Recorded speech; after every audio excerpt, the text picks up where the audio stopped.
نیچے بیٹھ کر قرآن کو ہاتھ میں پکڑ کر تلاوت کرنا درست ہے جبکہ لوگ کرسی میں یا اونچی جگہ پہ بیٹھے ہوں؟ اس میں دیکھنا چاہیے. دیکھیں کچھ چیز ہے کہ ایک بندے کی ایک ذاتی شغف ہے. اگر آپ سمجھتے ہیں کہ یہ توہین کے یعنی اس زمرے میں آتا ہے تو یہ آپ کا ذاتی شغف ہے. شرعی فتویٰ اس کے اوپر اس لیے نہیں لگے گا, اس طرح دنیا کا نظام نہیں چل سکتا. آپ دیکھیں ہمارے گھر کے نچلے پورشن میں الماریاں ہوتی ہیں, ان الماریوں میں قرآن رکھا ہوتا ہے اور اسی کے اوپر والے کمرے میں ہم رہ رہے ہوتے ہیں. مثلا میں اب جدھر گھر میں رہ رہا ہوں نا, میرے نیچے صرف قرآن نہیں رکھا ہوا, انجیل بھی رکھی ہوئی ہے, حدیث کی ساری کتابیں سینکڑوں, ایگزیکٹ اس کے اوپر میرا بیڈ ہے, اس شوکیس کے اوپر. تو میں کدھر جاؤں؟ اس طرح دنیا کا نظام نہیں چل سکتا. ایگزیکٹ قرآن کے اوپر کوئی نہ رکھے پاؤں یا اس کو اس طریقے سے نہ کر دے, وہ بے حرمتی والا معاملہ ہے. باقی میں ادھر بیٹھا ہوں قرآن لے کے, ادھر کو نیچے بیٹھ کے, تو میں اس قرآن کے اوپر نہیں بیٹھا. یہ پاسبل نہیں دنیا میں اس طریقے سے نظام چلانا. قرآن حکیم میں جو بے حرمتی کا جو آیا نا اسپیسیفکلی, وہ تو کچھ اور ہی آیا ہے. سورۃ الفرقان آیت نمبر 30, وقال الرسول یا ربی ان قوم اتخذوا ھذا القرآن مہجورا. اور نبی علیہ السلام شکایت کریں گے, اللہ میری امت نے قرآن کو پیٹ کے پیچھے ڈال دیا تھا. اور مہجورا, یہ پیٹ وہی مسئلہ ہو گیا. اب یہ پیٹ ہے اردو والی, عربی میں پیٹ وہ نہیں ہے, اسے یہ نہ ہو کانڈ. مہجورا کہتے ہیں ہجرت کر لینا, کہ چھوڑ دیا. ہجرت میں کیا ہوتا ہے, آپ چھوڑ کے تو دوسرے شہر میں آ جاتے ہیں. مہجورا کا ترجمہ ہم کہتے ہیں نا پسے پش ڈال دیا, تو اس کا مطلب نہیں کنڈ کی تھی, مراد ہے کہ تعلیمات ہی چھوڑ دی, اس کو کنڈ کر دی. یہ منع ہے سر. اسی طریقے سے لوگ قرآن پڑھ رہے ہوتے ہیں نا, تو لوگ اس کو کس طرف کمر کر کے نہیں جاتے کہ بے حرمتی ہو جائے گی. سر اس طرح تو کچھ بھی نہیں ہو سکتا. مجھے بتائیں, نبی صلی اللہ علیہ وسلم تو سلام پھیرتے ہی آڈینس کی طرف منہ کرتے تھے, کعبے کو پیٹ کر دیتے تھے. آج بھی آپ کے سارے امام مسجد کعبے کو کنڈ کر کے بیٹھتے ہیں, تو کیا بے حرمتی کہیں گے آپ؟ اس کو پاسبل نہیں ہے. ٹھیک ہو گیا. اور اس میں جو اتنی یہ تقوی کی جو جن لوگوں کو ہیضہ ہوا ہوتا ہے نا, ان کے لیے ہمارے پاس پھکیاں بھی ہیں. یہ کالی جرابیں جو پہنتے ہیں, غلاف کعبہ کالا ہے. نبی علیہ السلام کی پگڑی کالی تھی, کالی جرابیں کو پہنتے ہیں. جوتیاں کالی پہنتے ہیں. جوتیاں چاہے آپ براؤن بھی پہنے, تلوا پھر بھی کالا ہوئے گا. سر تلوا براؤن لبو, سروے سے ریکویسٹ کرو, پاسبل نہیں ہے. اور سر جس سڑک پہ آپ سفر کرتے ہیں وہ بھی کالے رنگ کی ہوتی ہے, غلاف کعبہ بھی کالا ہے. سر جس گھاس کے اوپر آپ چلتے ہیں, بلکہ آپ کو پتہ ہے نا, میں اب چونکہ ایک بہت پرسنل بات کرنے لگا, انورٹڈ کاما میں ہماری ذرا پالیسی بھی اکیڈمی کی چینج ہوئی ہے. وہ باپا جانی ہے جو, ان کی ایک ویڈیو چینل کے اوپر چل رہی تھی.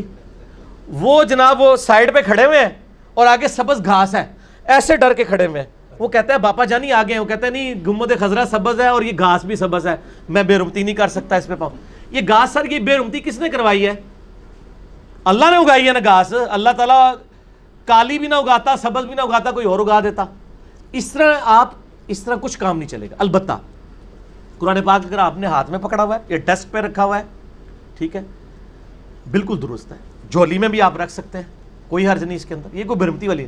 تکیے پہ رکھ سکتے ہیں. میں آپ کو ایک حدیث سناتا ہوں ابو داؤد کی.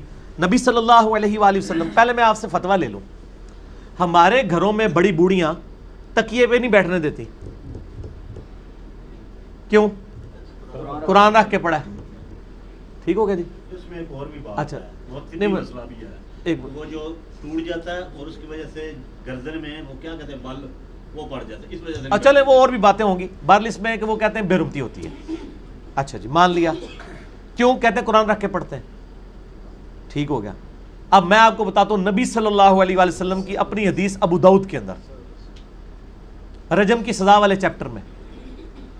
یہودی آپ کو بلواتے ہیں ایک مقدمے کے لیے کہ فیصلہ کریں, تو آپ صلی اللہ علیہ وآلہ وسلم فیصلے کے لیے اس مدرسے میں جاتے ہیں. اس میں الفاظ ہیں یہودیوں کے مدرسے میں. وہاں ایک بڑی سینہ تکیہ پیش کرتے ہیں آپ صلی اللہ علیہ وسلم کو, زمین پہ بیٹھنے لگتے ہیں تو وہ کہتے ہیں سر تکیے پہ آپ بیٹھیں. آج بھی عرب کے کلچر میں نیچے گدی رکھی جاتی ہے, تو آپ صلی اللہ علیہ وسلم اس گدی پہ بیٹھ جاتے ہیں. آپ ایک ایسے شخص کو اپنے ساتھ لے جاتے ہیں جس کو عبرانی زبان آتی ہوتی ہے تورات پڑھنے کے لیے. تو آپ صلی اللہ علیہ وآلہ وسلم فرماتے ہیں میں تورات سے فیصلہ کروں گا, چونکہ وہ رجم کی سزا سے جان چھڑوانا چاہتے تھے, کوئی امیر کبیر بندہ تھا. آپ فرمایا ٹھیک ہے, تورات کو تو مانتے ہو نا. تورات لائی گئی. آپ صلی اللہ علیہ وآلہ وسلم نے جب تورات آئی نا, تو اپنی پیٹھ کے نیچے سے گدی نکالی اور تورات کو اس کے اوپر رکھ دیا. آج کے حساب سے گستاخی ہو گئی, کیونکہ جو چیز پیٹھ کے نیچے تھی اس کے اوپر اللہ کی کتاب رکھ دی. اور پھر فرمایا میں ایمان لایا اس کتاب پر بھی اور اس کے نازل کرنے والے پر بھی. اگرچہ وہ کتاب بدل چکی ہے, لیکن وہ 100% تو نہیں نا بدلی ہوئی. آج بھی نبی علیہ السلام کی جو اس میں بشارتیں ہیں وہ ہم تو نہیں کہیں گے بدلی ہوئی ہیں. اس کے باوجود آپ نے کہا میں اس پر بھی ایمان لایا, اس کو نازل کرنے والے پر. پھر آپ نے کہا پڑھو, تو اس نے ہاتھ رکھ لیا جہاں پہ رجم کی سزا تھی. تو ان کا یا رسول اللہ یہ تو ہاتھ رکھ لیا, اٹھایا تو وہی سزا نکلی. تو یہ آپ صلی اللہ علیہ وآلہ وسلم نے خود یہ عمل کر کے بتایا. تو اس لیے پاسبل نہیں ہوتا. ہم نے کرسیاں بھی رکھی ہیں, جب فالتو بندے ہو جاتے ہیں نا وہ پھر ہم ان کو آگے لے آتے ہیں, چلے وہ ہاتھ میں پکڑ کے بیٹھ جائیں. ہم کہتے ہیں اب آندھا سے ہاتھ والا بھی کام چھوڑ دیں, جس کے پاس موبائل ٹچ سکرین ہے نا وہ موبائل پکڑ کے بیٹھ جائے, ٹھیک ہے. باقی یہ کہنا کہ یہ اوپر بیٹھا ہے یہ نیچے بیٹھا ہے, باقی جو سعودیہ کے اندر جو کچھ ہو رہا ہے نا جی, اس میں سعودیہ والوں کا کوئی قصور نہیں ہے. سعودیہ میں جتنا اہتمام ہے نا قرآن کی عزت کا کہیں بھی نہیں ہے, لیکن پبلک جاہل ہے نا. پبلک جوتیوں والی جگہ پہ 7 قرآن رکھ دیتی ہے, نعوذ باللہ, یہ تو غلط ہے.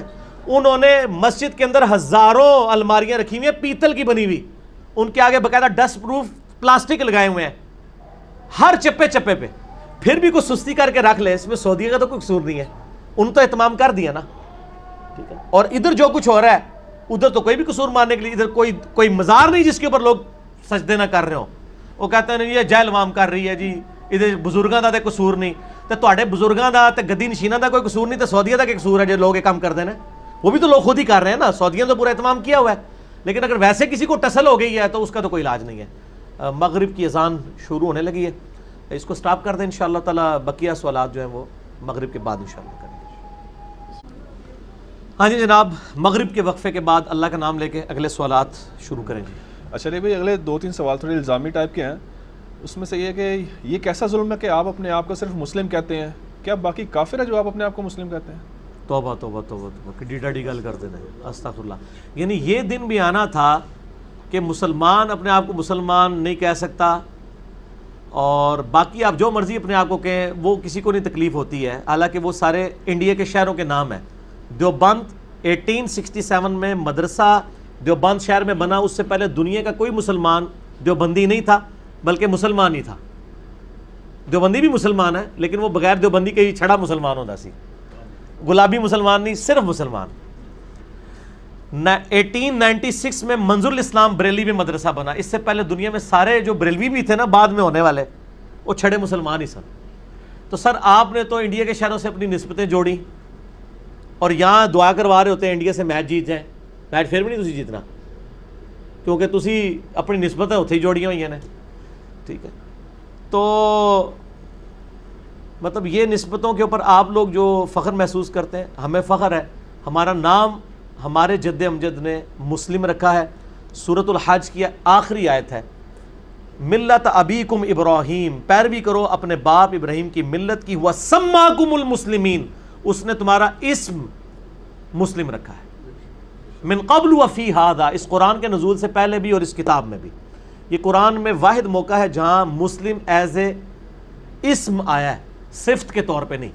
باقی جگہ جب ہم مسلم کہتے ہیں, میں آپ کو حیران کن بات بتاؤں, آپ قرآن کی آیت پڑھیں نا, وَلَا تَمُوتُنَّ إِلَّا وَأَنْتُمْ مُسْلِمُونَ, دیکھنا تمہیں موت نہ آئے مگر مسلم حالت میں. یہ علیحدہ بات ہے. ہم غلاف کعبہ پکڑ کے دعا کرتے تھے, اللہ مجھے بریلویت میں موت آئے. اللہ تعالیٰ ہمارے اپنے آپ کو مسلم, وہ کہتے ہیں یہ مسلم کا مطلب وہ نہیں ہے. مسلم کا مطلب ہے اللہ ہمیں فرما برداری میں موت دینا, اس کا ترجمہ کر جاتے ہیں. لیکن سر سورہ حج کی آیت کا ترجمہ نہیں ہو سکتا. وہاں لفظ ہے ہوا سماکم, اس نے تمہارا اسم اور نام مسلم رکھا ہے, یہاں صفت نہیں ہے. یہاں یہ نہیں کہ تمہارا نام تابع فرمان رکھا ہے, نہیں. مسلم کا مطلب مسلم ہے, پاکستان کا ترجمہ نہیں ہوگا, نام کا ترجمہ نہیں ہوتا. وہ سمجھانے کے لیے ضرور ہے لیکن وہ نام ہی ہوتا ہے. ٹھیک ہوگا جی. تو ہمیں تو فخر ہے جی. اور میں آپ کو بتاؤں کتنا بڑا المی ہے کہ آپ کسی مسجد میں جا کے کہیں نا کہ میں بریلوی ہوں, وہ چاہے مسجد دیوبندیوں کی ہو, وہ کہیں گے ہاں آپ بھی حنفی ہیں, ہماری کافی مشترکات ہیں, یہاں ماشاءاللہ کافی بریلویوں کی مسجدیں بھی ہیں اور یہ وہ. اور آپ جا کے کہیں کہ جی میں مسلمان ہوں, اگلا آگے کہے گا تو پیر جا کے میں کافر ہوں. تو اگر کافر نہیں ہے تو تو بھی کہنا میں بھی مسلمان ہوں. تو اپنے آپ کو بریلوی دیوبندی اہل حدیث شیعہ لفظ کے ساتھ کیوں پکارتا ہے؟ او نہیں جی پیچھے تو وہی ہے نا, عرش ہے پیچھے ہی رہ گئی ہے. بابوں کو پکارتا ہے, کہتا ہے جی پیچھے تو اللہ ہی ہے نا, اللہ بھی پیچھے. اپنے بزرگوں کے پیچھے چلتا ہے, ہم کہتے ہیں نبی کے پیچھے چلو, کہتے ہیں جی پیچھے تو نبی علیہ السلام ہی نے, نبی نو ہی پیچھے, اللہ نو ہی پیچھے. پیچھے ہی جا کے آپ ہی ڈگ گئے ہو, اللہ کے بندے سامنے آؤ, پیچھے پیچھے ہی ساری گل رہ گئی ہے. تو آپ چونکہ اپنے آپ کو نہیں فخریہ کہتے, مسجد کے بارے بھی آپ نے کیا لکھا ہوتا ہے, حتیٰ کہ انہوں نے مسجدوں میں لکھا ہوتا ہے یہ مسجد فلاں فلاں کی ہے, اس میں بغیر امام کی اجازت کے کوئی درس بھی نہیں دے سکتا. اچھا ساتھ لکھے نا کہ اجازت سے دے سکتا ہے, اجازت دے کوئی نہیں دیتے کسی کو. اس مسجد کا امام فلاں فلاں فرقے سے ہونا چاہیے جو فلاں مسلک کے اوپر ہو. تو سر مسجدیں پھر آپ نے اس طریقے سے بنائی ہیں, آپ ایک غریب تم بدتمیز, خود اپنے آپ کو مسلمان نہ کہیں, جو بیچارہ کہہ رہا ہے اس کو بھی آپ ٹانٹ کر رہے ہیں کہ تو اپنے آپ کو مسلم کیوں کہتا ہے. میں اس لیے کہتا ہوں کہ نبی صلی اللہ علیہ وآلہ وسلم مسلم تھے, صحابہ اکرام مسلم تھے, تابعین مسلم تھے, محدثین مسلم تھے, ہم بھی مسلم ہیں. نہ میں وابی نہ میں بابی, میں ہوں مسلم علمی کتابی.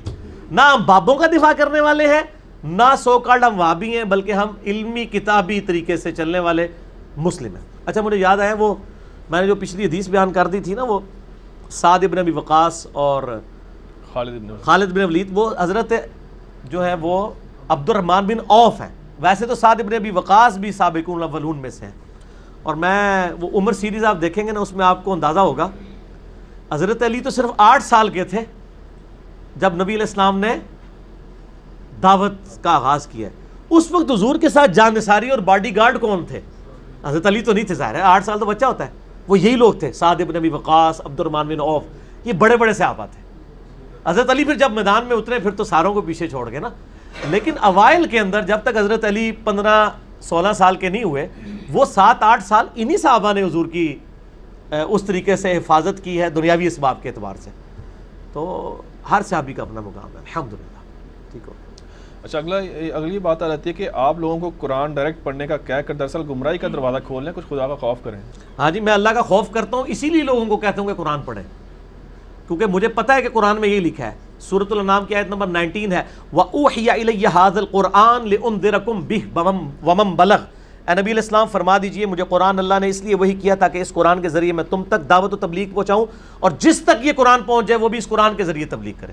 تو سر میں اپنی کتاب آپ کو کوئی لکھ کے دے دوں, آپ کے بزرگوں نے تو کسی نے فضائل سنت پکڑا دی, کسی نے فضائل اعمال پکڑا دی, کسی نے 14 ستارے پکڑا دی. ہمیں تو نبی علیہ السلام کتاب اللہ دے کے گئے ہیں, یہ سنت ہے. اور یہ حیران کن بات ہے کہ اگر مجھے کوئی یہودی آ کے یہ کہے نا کہ قرآن ڈائریکٹ نہ پڑھنا گمراہ ہو جاؤ گے, ہم کہیں گے دیکھو اللہ کا دشمن ہے, اپنی کتاب پڑھوانا چاہتا ہے, تو تھوڑا مولوی ممبر سے چڑھ کے آتا ہے قرآن ڈائریکٹ نہیں پڑھنا چاہیے گمراہ ہو جاؤ گے. تو اس کے بارے میں سوچا جائے یہ کسی اور چکر میں ہی ہے. یہ مسلمان کے لبادے میں ایک دشمن اسلام کا کھڑا ہوا ہے آپ کے سامنے. قرآن تو کم از کم 4 دفعہ ایک صورت میں کہہ رہا ہے وَلَقَدْ يَسَّرْنَا الْقُرْآنَ لِلذِّكْرِ فَهَلْ مِن مُدَّكِرٍ. قرآن نصیحت کے لیے آسان ہے کوئی سمجھنے والا؟ اور سر میں ڈائریکٹ تو کبھی بھی میں نے نہیں کہا, یہ میرے پہ جھوٹا الزام ہے. میں نے ہمیشہ کہا ہے بریلوی ہو تو احمد بریلوی صاحب کا ترجمہ پڑھو, جو بندی ہو تو اشری تھانوی کا ہی پڑھ لو اپنے بزرگوں کا, آپ اہل حدیث ہو تو جونا گھڑی صاحب کا ہی پڑھ لو, شیعہ ہو تو سید فرمان علی شاہ صاحب کا پڑھ لو. سر میں تو کہتا ہوں آپ احمد بریلوی صاحب سے قرآن پڑھیں, کیونکہ وہ یہ نوٹس تو نہیں بنا کے گئے تھے آپ کے لیے ترجمہ لکھ, تو میں تو ڈائریکٹ احمد بریلوی صاحب سے قرآن پڑھتا ہوں. میں نے میرا قرآن کا کوئی ترجمہ لانچ ہوا ہے کہیں آپ کے پاس ہے تو ڈائریکٹ کہاں سے؟ جب میں احمد بریلوی صاحب کا ترجمہ پڑھ رہا ہوں تو میں تو ان سے قرآن پڑھ رہا ہوں نا, ترجمہ انہوں نے کیا نا, انہوں نے اپنی عربی کا کیا, آپ کے استادوں کے استادوں کے استاد نے. تو ڈائریکٹ تو ہم کہہ بھی نہیں رہے. ہم علماء سے بھی کب کہتے ہیں کہ آپ جان چھوڑیں, ہم کہتے ہیں علماء سے ہی پوچھیں, بلکہ پوچھیں نہیں پوچھو انہوں کہ جڑی گل کی تھی جو لکھی کتنے ہے. جب یہ بات کرتے ہو کہتے ہیں سانو پتہ لگ گیا کہڑے اسٹیشن تو تسی بول رہے ہو, وہ اسٹیشن جیل ہوندا ہے دریا دے کنارے فرسٹ فلور ہوتے, وہ یہ کہنا شروع کر دیتے ہیں. ہم کہتے ہیں علماء کو پوچھیں نہیں پوچھیں کہ یہ آپ جو ممبر پہ بیان کر رہے ہیں کس آیت اور کس حدیث میں لکھا ہوا ہے. تو ہم کہتے ہیں علماء سے ہی پوچھ کے چلیں, لیکن علماء سے یہ نہیں پوچھنا کہ سر بزرگ کیا فرماتے ہیں, حضرات کیا فرماتے ہیں. ان سے پوچھنا ہے اللہ کیا کہتا ہے, رسول اللہ کیا کہتے ہیں صلی اللہ علیہ وآلہ وسلم. کیونکہ حجۃ الوداع پہ قرآن و سنت ہی چھوڑ کے گئے تھے, بزرگان دین آپ کے نہیں چھوڑ کے گئے تھے, اس لیے کہ بزرگان دین کو تو فوت ہونا ہی ہونا ہے, قرآن اور سنت نے زندہ رہنا ہے. اگر نبی علیہ السلام دنیا سے چلے گئے تو کوئی اور بزرگ زندہ نہیں ہے. ہاں نبی علیہ السلام اپنی تعلیمات میں زندہ ہے, اور قرآن تو اس کا کلام ہے جو جس کو نہ موت آنی ہے نہ اونگ آنی ہے, تو یہ تو کتاب موجود ہے نا جی. تو میں نے مسئلہ نمبر میرا 1 اسی پہ ہے, امام الانبیاء کی دعوت قرآن. تو خدا کے لیے آپ لوگ خوف کریں بجائے ہم پہ یعنی کرنے کے غریب تو بدتمیز. آپ کا اپنا حال یہ ہے اور آپ ہمیں کہہ رہے ہیں کہ جی ہم لوگوں کو گمراہ کر. اچھا پھر کہتے ہیں ڈائریکٹ نہ پڑھیں, چلیں سر آپ انڈائریکٹ پڑھا دیں.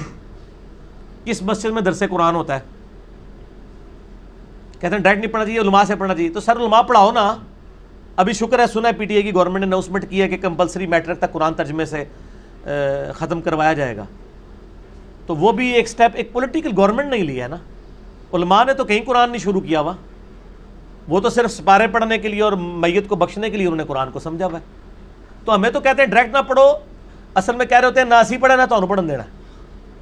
اور میں آپ کو حقیقت بات ہے, آپ جتنے بڑے بہت بڑا کوئی عربی دان ہے نا وہ تو ترجمہ کر لے گا, ادروائز آپ کے جو عام مولوی ہیں درس نظامی والے, ان کے سامنے آپ 30واں پارہ کھول کے رکھیں نا, ان کو کہ قرآن کا ذرا ترجمہ کر عربی کے ساتھ, اور ساتھ آپ احمد بریلوی صاحب کا یا شریف تھانوی کا ترجمہ کھول لیں, آپ کو پتہ چلے گا آدھے الفاظ کا اس کو مطلب ہی نہیں پتا ہوگا. یہ ایویں انہوں نے روپ پایا ہے, اصل انہوں نے آپ نہیں نہ آتا, یہ کہتے ہیں ڈائریکٹ نہ پڑھو, اور انڈائریکٹ بھی نہیں پڑھاتے, خود بھی نہیں پڑھاتے, خود آتا نہیں ہے.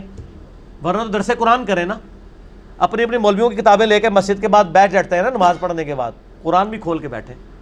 آپ درس قرآن کسی مسجد میں شروع کریں. میں کہتا ہوں جی آپ عام بندے ہیں نا, مسجد میں جا کے 5-6 دوست بٹھا کے تو قرآن کا ترجمہ شروع کریں, ایک تو دوسرا دن نہیں مولوی نے تو انہوں کو پڑھن دینا. وہ اگر آ جائے انہوں کو سر تسی بہ جاؤ میں سننا, وہ کہے گا نا پڑھو ہی نا, وہ یہ کہے گا. تو سر پھر ہمیں تو گھر کے جب دشمن اتنے چمٹے ہوئے ہیں تو باہر سے تو کسی دشمن کی ضرورت ہی نہیں ہے. نہیں تو اگر یہ اتنا روک رہے ہیں تو پھر ترجمے کیوں کیے ہیں انہوں نے؟ یہ آپ کے علم میں ترجمے یا تو پھر اس لیے کیے ہیں, میں انہی کی زبان بات کرتا ہوں, شاید انہوں نے کمائی کے لیے کیے ہیں.